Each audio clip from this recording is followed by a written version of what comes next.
Good morning, everyone. Money Tuesday time. You know, a house fire can certainly be every homeowner's worst nightmare.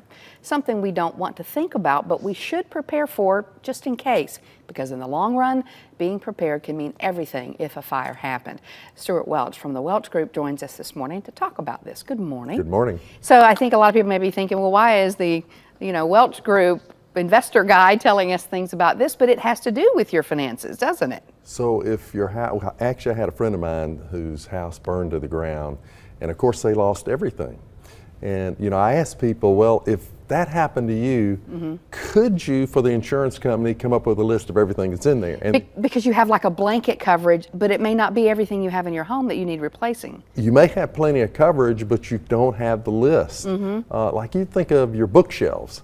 All those books, have value. There's no chance you come up with that. And, Right. and whether it's silverware, jewelry, or all of the knickknacks, all of those things have value. So it's really important to have an inventory. And maybe your insurance agent has mentioned this to you, but we're talking about this, like creating an album of that home inventory. How does that work, Stuart?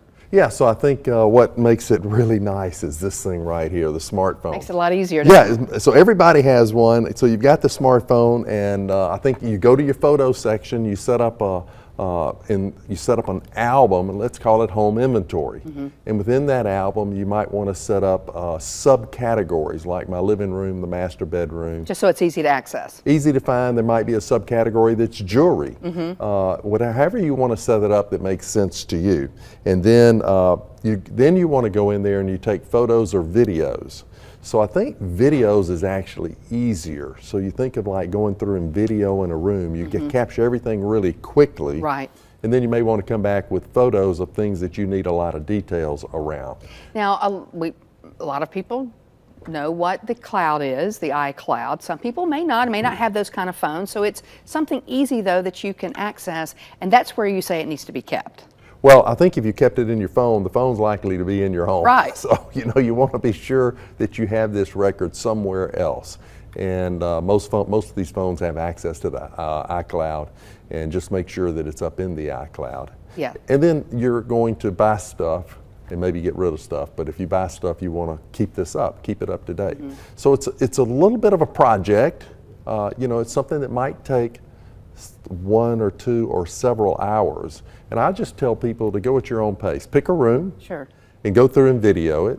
And I probably do the video first because it's really fast. And then go back and take pictures of things that you want really specific ideas on, like jewelry. You might want a real close-up of jewelry, or if you had a firearm, for example, you might want to have the registration number on it. The identification. It's hard to be specific if you just say, hey, this is what I had. You can't, Yeah, so close-ups will make a big difference. And if you have this, it will mean, and you happen to have a fire, it will mean thousands of dollars difference in what you collect from the insurance company. Okay, and it will, you're already upset, and it will make you feel a little bit better knowing you don't have to worry about that part. And by the way, there are people that do this for a living. So for a modest fee, somebody will come in and do it for you if you don't want to do it yourself. There you go. All right, Stuart Welch, good advice today. Thank you. All right, we'll be right back after these messages.